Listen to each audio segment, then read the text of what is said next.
I just want to do God's will. The kind of revolution that the world needs is a Christian revolution. If you want a miracle, you've got to expect it to happen. You are the recipients of God's grace and God's blessings, and you rejoice in that reality.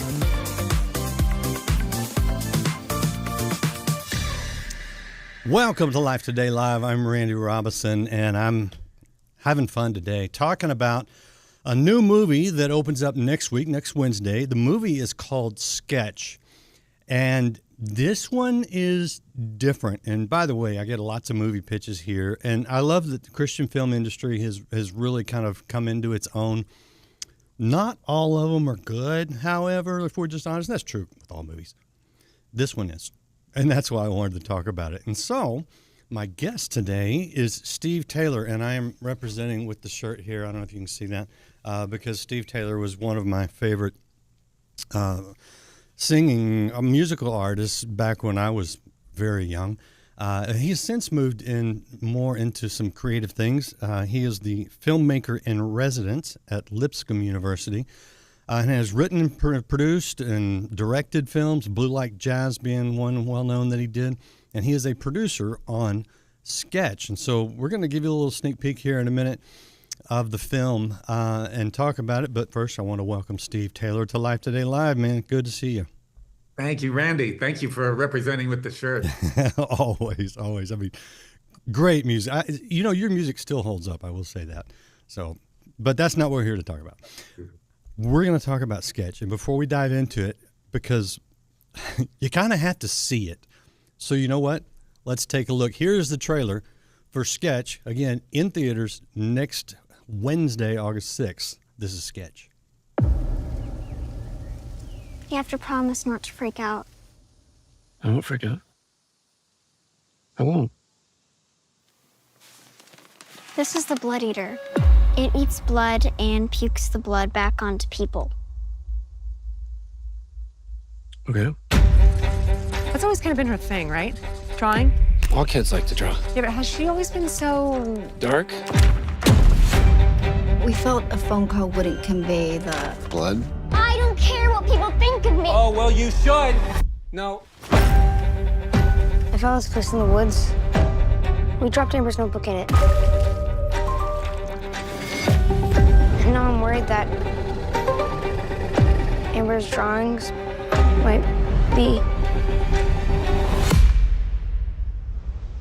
What are you talking about?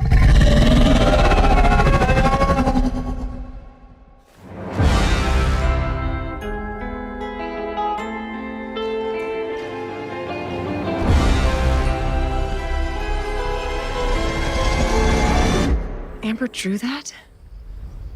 She's working through some stuff. Trouble on my left, trouble on my right. I've been facing trouble almost all my life.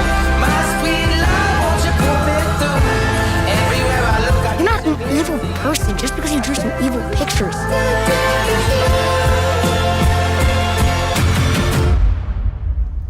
Every part of that was horrifying. I know. All right, there it is. And you can go to angel.com, by the way, and find out more about the film, find out where it's playing, things like that. So there you go. But yeah, you can see this one. This one's a little different. Steve, first of all, how did you get involved with this film? Yes. Well, it's a long story that I'll shorten. First movie I directed was called The Second Chance with Michael W. Smith. Mm-hmm.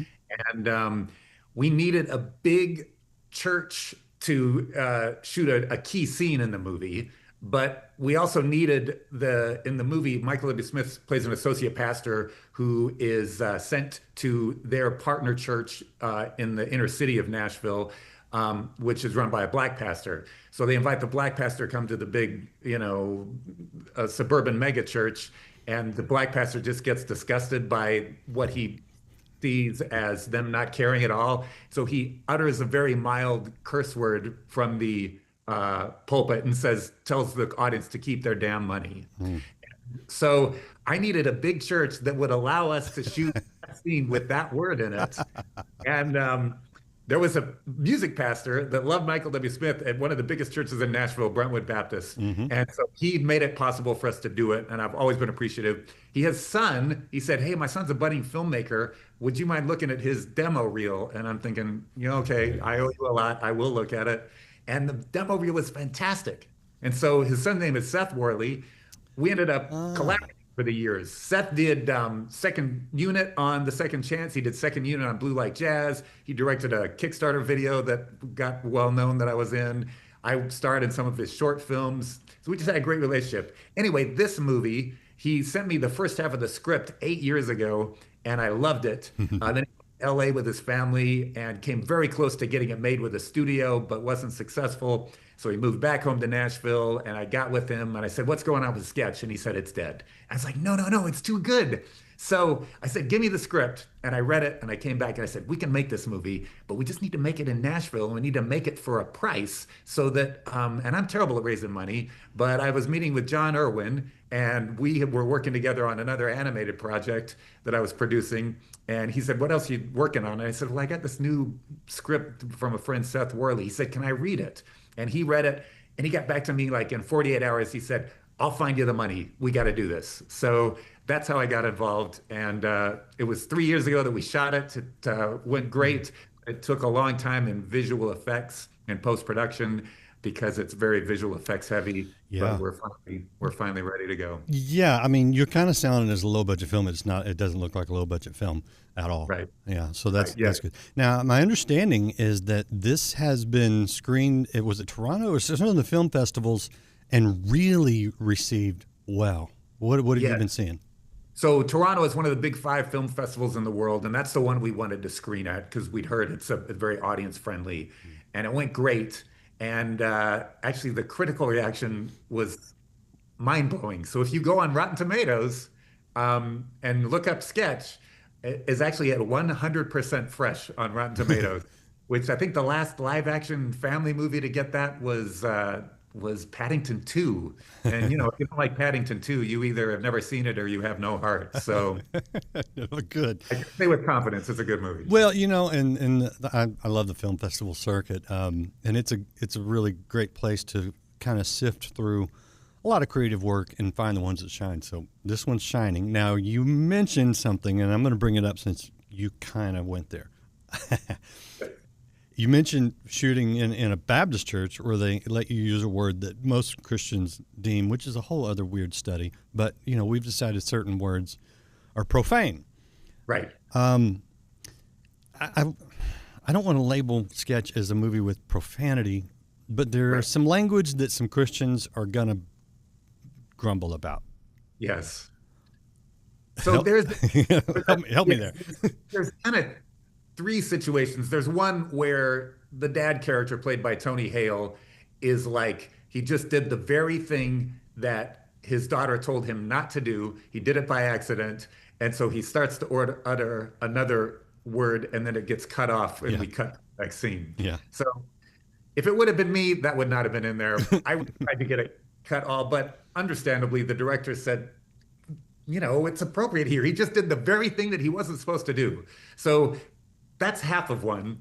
And then later on, Tony Hale's sister, played by Darcy Carden, who plays Janet in The Good Place, she's trying to get through to him, and she's frustrated because Tony just doesn't want to recognize the reality of the situation.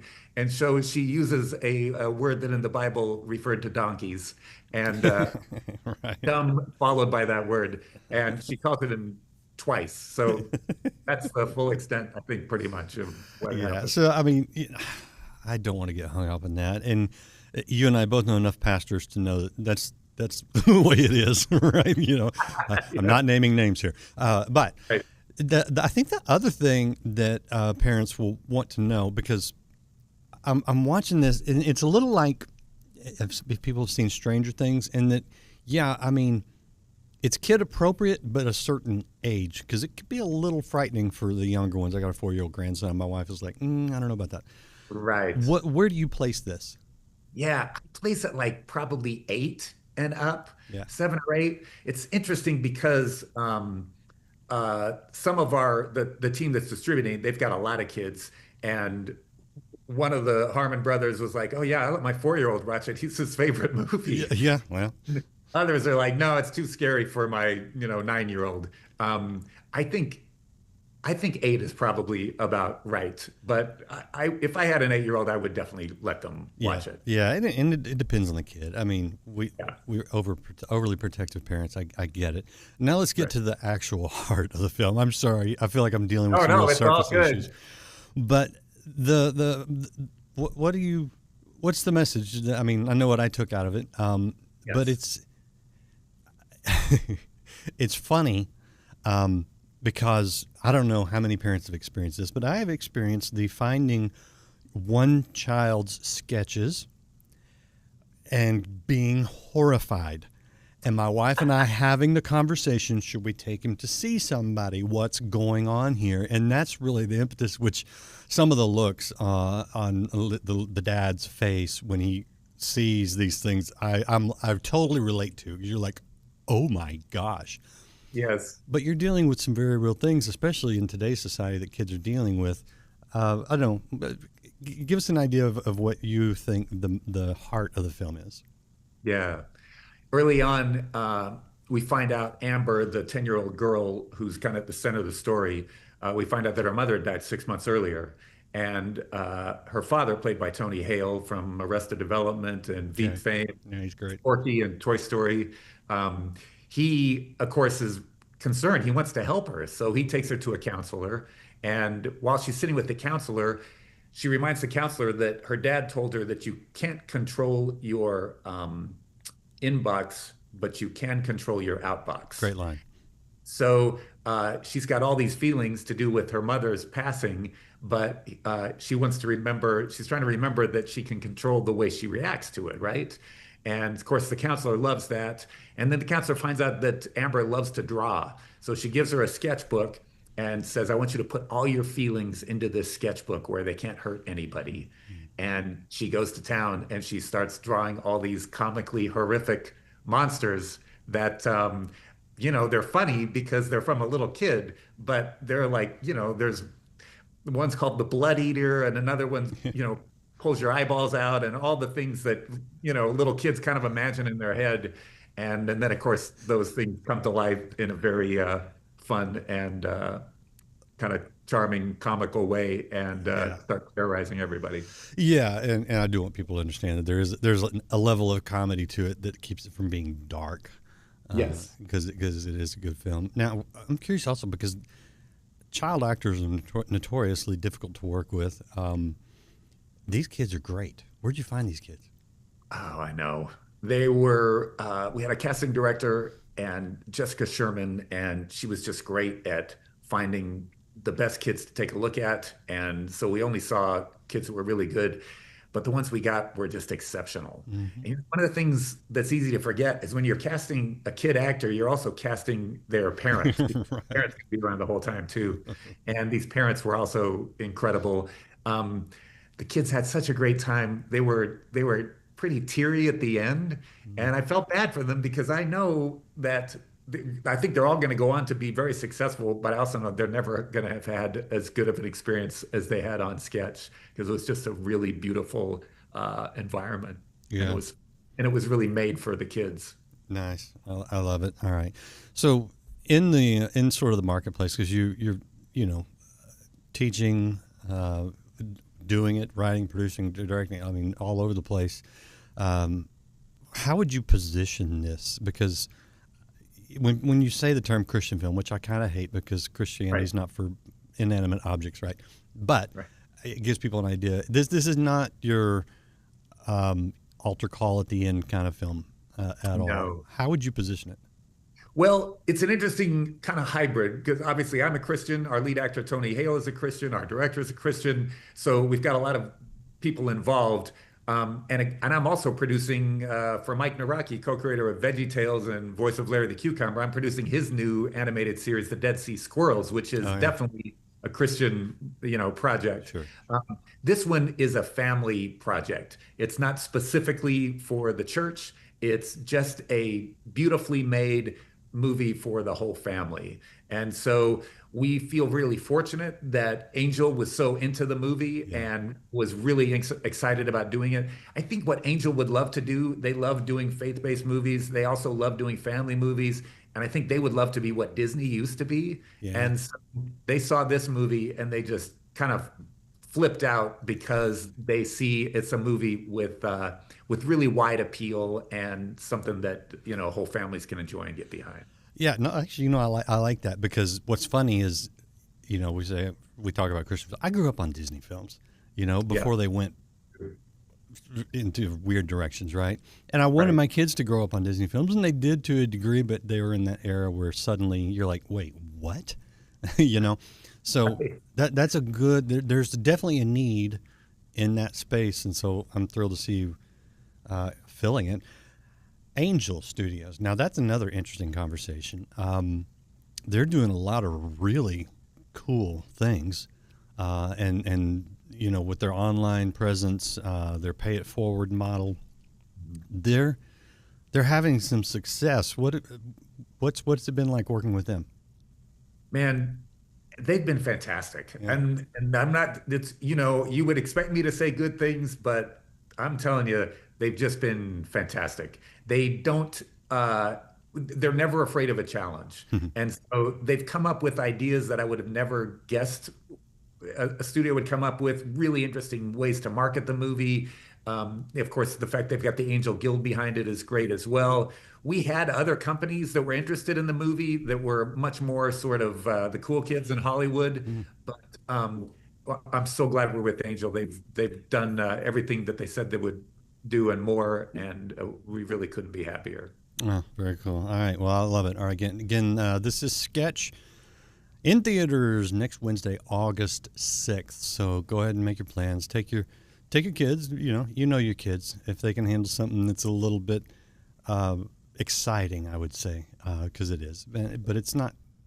When I first saw the trailer, I will say I thought this looks really kind of scary. It's good. You'll be fine. Right. So I think the first trailer made it look a little bit more like a little too intense. So the second trailer really positions it the way the movie really is. We used to call it a cross between Inside Out and Jurassic Park, which wasn't a bad one, except there's nobody gets eaten. There's no blood or anything like that.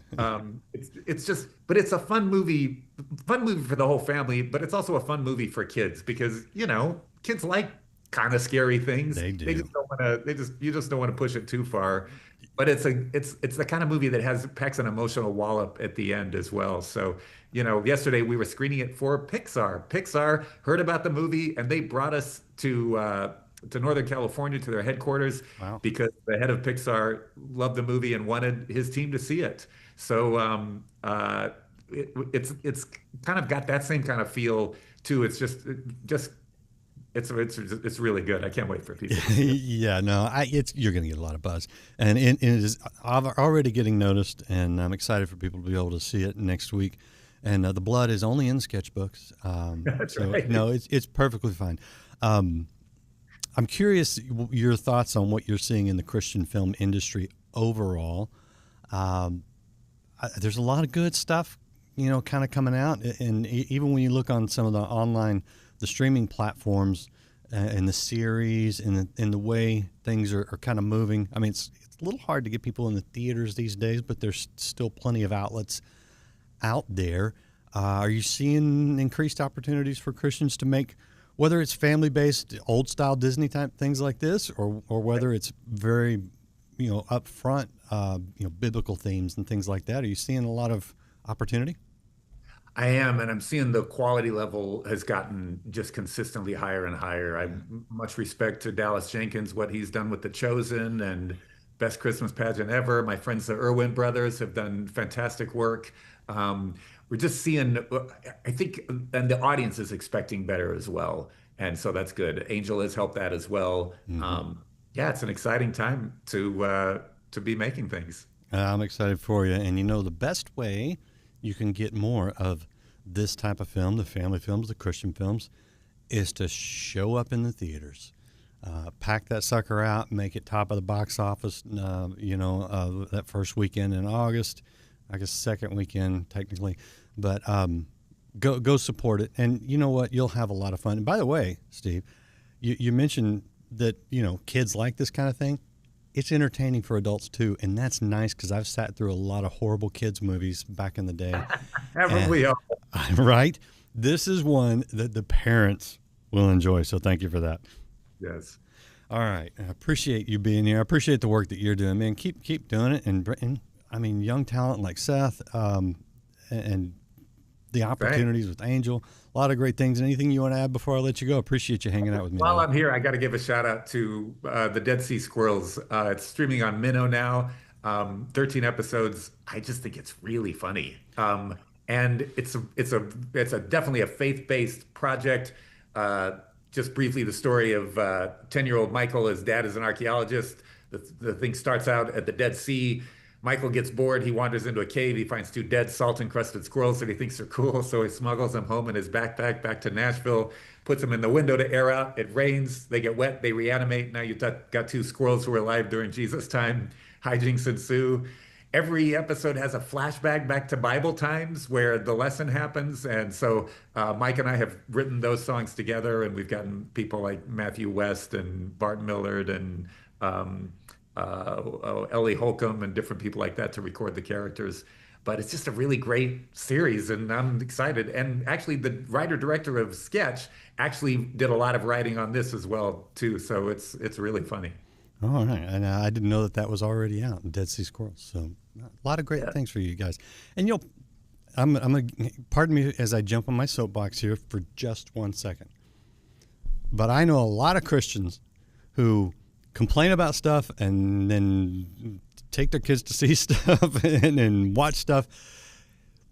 Go see Sketch, watch the Dead Sea Squirrels, get your kids in front of the things that you want to be available. This is how we make it happen. And people like Steve Taylor, Irwin Brothers, you mentioned Seth, these guys are all putting their heart and soul into these projects.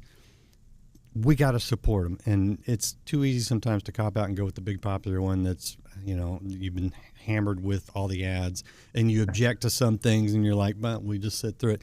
Support these guys. And again, in the theaters next week. Again, Steve, I love the work you guys are doing. Keep it up. Keep the creativity flowing. And I'll do my best to get people aware and in the audience. So thank you. Thank you, Randy. Appreciate all you guys out there watching. Here's how you start it. Hit the share button. Tell someone else, hey, you got to check out Sketch. And then get your group together. Go see it in theaters next week, August 6th. That's Wednesday. Appreciate you guys being here. We'll see you again next time here on Life Today Live.